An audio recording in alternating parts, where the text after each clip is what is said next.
எல்லா மனுஷரும் ரட்சிக்கப்படும், சத்தியத்தை அறிகிற அறிவை அடையவும் அவர் சித்தமுள்ளவராயிருக்கிறார். அப்ப தேவனுடைய சித்தத்தை உள்வாங்கணும். அடுத்த வசனத்தை வாசியுங்கள். தேவன் ஒருவரே, தேவனுக்கும் மனுஷருக்கும் மத்தியஸ்தரும் ஒருவரே. அந்த மத்தியஸ்தர் யாரு? அடுத்த வசனம். எல்லாரையும் மீட்கும் பொருளாக தம்மை ஒப்பு கொடுத்த மனுஷனாகிய கிறிஸ்து இயேசு அவரே. இங்கே ஏன் மனுஷனாகிய என்று சொல்லப்பட்டிருக்கிறது என்றால், இந்த பூமியிலே மனுஷகுமாரனாய் வந்த கிறிஸ்து இயேசுவை அறிக்கை செய்தால் மட்டுமே நமக்கு ரட்சிப்பு. ஏன்னா இஸ்ரவேலர்களை பொறுத்த வரைக்கும் இன்னும் யார் வரல தெரியுமா? மேசியா வரல. அதனாலதான் பவுல் அதை எடுத்து மென்ஷன் பண்றார். ஏன்னா பவுலும் அப்படிதான் நினைச்சிட்டு இருந்தார். இயேசு யாரு? நாசரேத் ஊர்ல இருந்தவர், யோசேப்பு மரியாளுக்கு பையன், இப்படி நினைச்சிட்டு இருந்தவரை தான் தமஸ்குவுல கொண்டு விட்டு லெப்ட் ரைட் வாங்கிட்டார். அதனாலதான் இயேசுவை குறித்து பவுல் மென்ஷன் பண்ணும் போதே கிறிஸ்து இயேசுன்னு தான் அடிக்கடி மென்ஷன் பண்ணுவார். ஏனென்றால் இயேசு கிறிஸ்துவாக மாறவில்லை, கிறிஸ்து இயேசுவாக வந்தார். அதாவது ஏற்கனவே அவர் இருந்தவர். நீர் என்னுடைய குமாரன், இன்று நான் உம்மை ஜனிப்பித்தேன். ஏற்கனவே இருந்தவரை பார்த்து பிதா சொல்றார், இன்று நான் உம்மை ஜனிப்பித்தேன். இதுதான் கிறிஸ்துவை குறித்த தீர்க்க தரிசனம். அவர் 2000 ஆண்டுகளுக்கு முன்பாக பிறந்தவர் அல்ல. ஆமென். உலக தோற்றத்துக்கு முன்னே அவருடைய பெயரே ஆதியும் அந்தமும் ஆனவர். எனவேதான் கிறிஸ்துவின் பிறப்பை குறித்து யோவான் சொல்லுகிறான், அவர் தமக்கு சொந்தமானதிலே வந்தார் என்று இருக்கும். வந்தார், அவர் அனுப்பப்பட்டவர், அபிஷேகம் பண்ணப்பட்டவர், கர்த்தத்துவம் அவர் தோளில் இருக்கும். அவருடைய வஸ்திரத்தை சேவகர்கள் உருவினாங்க, கவர்மெண்ட தொட முடியல. அதனாலதான் அவர் அந்த சிலுவையில் அறையும் போது, இன்று நீ என் கூட பரதீசில் இருப்பாய். என்ன அடி அடிக்கிறார் பாருங்க. அவர் சர்வ வல்லவர், அவர் ஒருவரே நமக்கும் தேவனுக்கும் நடுவே மத்தியஸ்தர். வேற யார்கிட்டையும் போய் எங்களுக்காக வேண்டிக் கொள்ளோன்னு பாஸ்டர்ட்ட கூட சொல்லக்கூடாதான். மத்தியஸ்தர் அவர் ஒருவரே. இனி கவனிங்க. ஆனா இன்னைக்கு நமக்கு 3வது மனுஷன் தேவைப்படுது. ஏன்? உறவில்லை. உறவில்லாததுனால 3வது மனுஷன் தேவைப்படுறான். ஒரு அப்பா பிள்ளைக்கு சரியான உறவு இல்லைன்னா 3வது மனுஷன் தேவைப்படுறான். என் பையன்ட்ட ஒண்ணு கேட்டு சொல்லுங்க, பிள்ளைகிட்ட ஒண்ணு கேட்டு சொல்லுங்க, எங்க அப்பா கிட்ட ஒண்ணு சொல்லி வைங்க. உறவு இல்ல. எப்படி ஆண்டவர் ஏற்படு? தேவனுக்கும் மனுஷருக்கும் மத்தியஸ்தர் ஒருவரே. அந்த மத்தியஸ்தர் யாருன்னா, இந்த பூமியில நமக்காய் மனுஷ குமாரனாய் வெளிப்பட்ட நம் ஆண்டவராகிய இயேசு கிறிஸ்து ஒருவரே.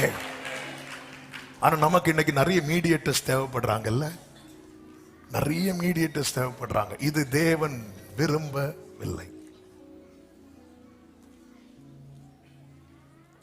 அதனாலதான் என்னை கண்டடைகிறவன் பிதாவை கண்டடைகிறான், என்னை அல்லாமல். ஆனா எனக்கு ஜீசஸ் இவ்வளவு இறங்கி வரார். எதற்காக? சேரக்கூடாத ஒளியில் வாசமா இருக்கிறவரை சேர்ந்திருந்தவர் பிதா இயேசு. பிதாவின் அருகே செல்ல பிள்ளையா இருந்தவர், பிதாவின் மடியில் இருந்தவர். பிதா எப்படி இருக்கிறார் என்பதை கண்ணார காண்கிற ஒரே ஒருத்தர் இயேசு மட்டும்தான். இயேசுவை பார்த்தா பிதா யாருன்னு நமக்கு தெரிஞ்சிடும். அப்படிப்பட்டவர் தம்மை தாமே வெறுமையாக்கி அடிமையின் ரூபத்தை எடுத்து இந்த பூமியில வந்தது எனக்கு எதுக்கு தெரியுமா? கெட்டு போன உறவை புதுப்பிக்க, நஷ்டப்பட்ட உறவை புதுப்பிக்க, ஏதேனிலே முந்தின ஆதாமால இழந்த உறவை பிந்தின ஆதாமாக இயேசு வந்து, அதனாலதான் தேவனுக்கும் மனுஷருக்கும் மத்தியஸ்தர் ஒருவரே. இன்னைக்கு ஃப்ரீயா போக முடியுதா? சேரக்கூடாத ஒளியில் வாசம் பண்ணுகிறவரை இயேசுவை சேருகிறவர்களால சேர முடியும். இயேசு கொண்டு போய் நிறுத்துவார். இதோ நானும் கர்த்தர் எனக்கு கொடுத்த என் பிள்ளைகளும் எனவேதான் எபிரேயர் 2 சொல்லப்பட்டிருக்கிறது, அவர் தேவதூதருக்கு உதவியாய் கை கொடாமல். என்ன தேவதூதருக்கு உதவியாய் கை கொடாமல்? லூசிபர் அவன் கூட்டத்தாரெல்லாம் வெட்டுண்டு விழுந்தார்களே, விழுந்தவர்களை அவர் தூக்க கை கொடுக்கவில்லை. ஏன்னா அவர்களுக்கு இந்த அறியாமைன்னு ஒண்ணு கிடையாது. அவங்களுக்கு எல்லாமே தெரியும், தெரிஞ்சு துணிந்தார்கள். ஆனா மனுஷன் தெரியல, அறியாமை. பேதை நெடுக போய் தண்டிக்கப்படுகிறான், நெடுக போய் தண்டிக்க. அவனுக்கு தெரியல சாவுன்னா என்னன்னு இதுவரை பார்த்தது கிடையாது. அவன் கண் திறந்து பார்த்ததே அவரை தான் பார்க்கிறான்.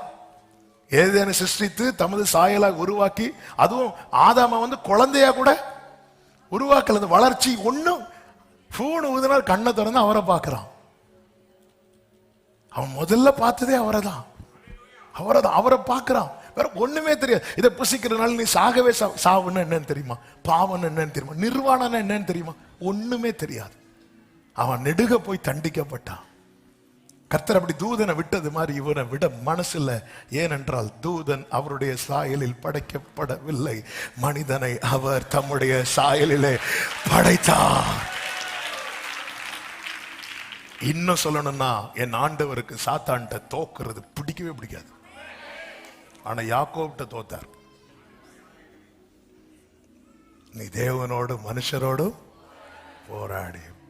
அப்பாக்கு நான் ஜாஃபியாவும் அப்படி கை ஸ்ட்ரென்த் பார்ப்போம், அவ ஜெயிச்சிருவா. என்ன புரிஞ்சில்ல? ஆமே. எனக்கு ரொம்ப நாளா அந்த வசனம் புரியல. ஒரு நாள் டாடி வாங்கன்னா 2 பார்த்துட்டே இருக்கிறோம், அவ ஜெயிச்சிட்டான். அதுக்கப்புறம் தான் ஆண்டவர் இந்த வசனத்தை காட்டி தந்தார். இப்ப தெரியுதா யாக்கோபு எப்படி ஜெயித்தான்? யாக்கோபை அவர் ஜெயித்ததை விட அவர் யாக்கோபிட்ட தோத்தது அவருக்கு அவ்வளவு பிடிச்சிருக்கு. நீ தேவனோடும் மனுஷரோடும் போராடி மேற்கொண்ட. ஆனா சாத்தான்ட்ட தோக்கவே மாட்டார். எனவேதான் சர்ப்பமாக மனுஷனை வஞ்சித்தான். அவர் மனுஷகுமாரனா சர்ப்பத்தின் தலையை. நமக்கும் தேவனுக்கும் இடையே இருக்கிற உறவுக்கு வேற மீடியேட்டர்ஸ் வேண்டாம். மரியாள்கிட்ட போய் கம்ப்ளைண்ட் சொல்றாங்க, ரசம் இல்ல. மரியாள் இயேசு கிட்ட போறாங்க, திராட்சை ரசம் இல்ல அப்படின்னு. இயேசு சொன்ன, ஸ்திரீயே எனக்கு உனக்கு என்ன அப்படின்ட்டாங்க. அதாவது ஒரு ரசத்துக்கு கூட வேறொரு மீடியேட்டரை கர்த்தர் ஏற்படுத்தவில்லை. ரசத்துக்கே ஏற்படுத்தலைன்னா ரட்சிப்புக்கு எப்படி ஏற்படுத்துவார்? பிரேயர் சப்போர்ட் நமக்கு தேவை. நீதிமான்களுடைய ஊக்கமான வேண்டுதல் மிகுந்த சபையாய் கூடி ஜெபிக்கிறதெல்லாம் பைபிள் அங்கீகரித்து. பட் மீடியேட்டர்ஸ், ஒரே ஒரு மத்தியஸ்தர். அப்போ அந்த ஒரே ஒரு மத்தியஸ்தர் நம்முடைய வாழ்க்கையில தொடர்றதுக்கு நமக்கு என்ன தேவை அப்படின்னா, அந்த ரிலேஷன்ஷிப் தேவை, ஃபெலோஷிப் தேவை. எனக்கு ஜெபம் பண்ண முடியல. ஏன் ஜெபம் பண்ண முடியல?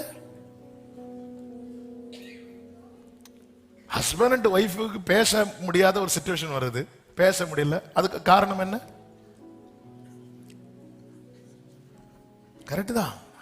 சொல்லுங்க, என்ன புதுசா ஃபுல்லா 24 மணிக்கு பேசுறது மாதிரியே பார்த்துட்டு இருக்கிறீங்க? அங்க ஏதோ பிரச்சனை, 2 பேருக்கு ஏதோ பிரச்சனை. எனக்கு ஜெபம் பண்ண முடியலன்னா எனக்கு ஆண்டவர் கிடையில ஏதோ ஒரு பிரச்சனை. உடனே நான் மீடியேட்டர்ஸ் தேடுறேன். அப்படி தேடாதீங்க. அது தேவன் அப்படி ஏற்படுத்தவில்லை. தேவன் ஏற்படுத்தவில்லை. ஆமென். ஊழியர்கள் எல்லாம் கர்த்தர் ஏற்படுத்துறது, நான் ஏற்கனவே சொன்னது போல, இந்த லைனை கிளியர் பண்றதுக்கு. அவ்வளவுதான். லைன் கிளியர் ஆச்சா? ஓகே, பேசிக்கோங்க. நான் சொல்றது எத்தனை பேருக்கு புரியுது? ஹல்லேலூயா. முந்திதான் பிராகாரம், பரிசுத்த ஸ்தலம், மகா பரிசுத்த ஸ்தலம் இருந்து. இப்போ அவர் அழைச்சு கொண்டு வந்ததே மகா பரிசுத்த ஸ்தலத்துக்குள்ளதான். அப்பா பிதாவே என்று அழைக்கத்தக்க புத்திர ஸ்வீகாரம். புத்திரனுக்குள்ளிருந்த ஆவி, குமாரனுக்குள்ளிருந்த ஆவி. இயேசு மட்டுமே பிதாவை அப்பா என்று அழைத்துக் கொண்டிருக்க அதே ஆவிய எப்படி அன்று மோசே மேல் இருந்த ஆவி 70 பேர் மேல் ஊற்றப்பட்டதோ இறங்கினதோ, அது போல இயேசுவின் மேல் இருந்த ஆவியானவர் பெந்தேகோஸ்தே நாளிலே மேல் வீட்டறையில் ஊற்றப்பட்டது போல சபைகளில் ஊற்றப்பட்டு இன்னைக்கு ஒரு கூட்டம் ஜனங்கள் அவரை அப்பா பிதாவை என்று அழைக்கிறார். நமக்குள்ள ஒரே ஒரு மீடியேட்டர் தான், ஜீசஸ் கிரைஸ்ட். உறவு ஸ்ட்ராங்கா இருந்தா இன்னொரு நபர் தேவையில்லை. இந்த உறவுக்கு நீ திரும்பி வா.